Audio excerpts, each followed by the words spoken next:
May kasabihan, ang pagkatuto ay hindi limitado sa 4 na sulok ng silid-aralan. Dahil sa kasalukuyan, hindi na lamang sa paaralan maaaring maggamit ng edukasyon.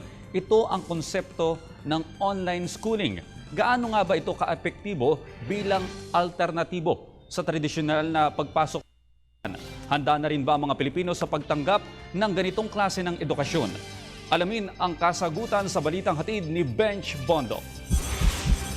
Pumapanday sa kaisipan at lumilinang ng kakayahan ng kabataan. Ito ang pangunahing gampanin ng mga paaralan. At kasabay ng panahong moderno, ang paraan ng pag-aaral at pagkatuto dumadaan na rin sa maraming pagbabago.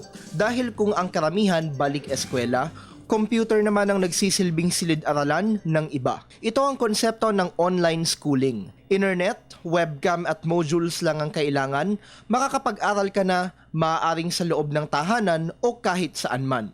Terms of distance, the student need not to travel from his home going to school. Basta may computer ka lang sa bahay with proper internet connection, you can actually have your online schooling. There are cases talaga that this one is applicable. Let's say, for example, kasi this is a mode that could be utilized as an alternative system, lalo na doon halimbawa sa mga talagang yung ating mga graduate students na hindi sila ganun kahabang.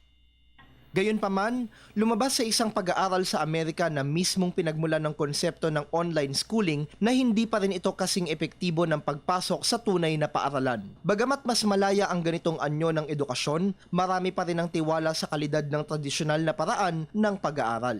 In teaching, it is also important na nakikita talaga yung aside from giving back, kumbaga yung output, importante rin yung nakikita ng mentor, ng teacher, the other facet of how the student is actually complying.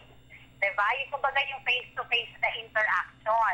Kung kalidad ng pamumuhay sa ating bayan ang titingnan, tiyak na mas uunahin ng nakararami ang ilalaman sa kumakalam na sikmura kaysa gumastos para sa online na eskwelahan. Bukod din sa kalinangang intelektual, mahalaga ring paunlarin ang dimensyong sosyal sa pamamagitan ng pakikisalamuha sa iba. Train tayo at saka sanay tayo makisalamuha. Hindi pa rin ganun kataas yung antas ng kumbaga ng ating pakikipagkapwa ng nakahiwalay ka, ng isolated ka. We love to be with people. Teachers are trained to assess students in front of them or students whom they have face-to-face with. Ang edukasyon ay yaman. Anuman ang pamamaraan, hindi lamang sa mga ito nakasalalay ang pag-abot sa pangarap ng sinuman. Dahil sa huli, kaakibat nito ang dedikasyon, tiwala sa sarili at pananalig sa may kapal na siyang susi sa pagkamit ng magandang kinabukasan. Para sa Telebisyon ng Bayan, Bench Bondo.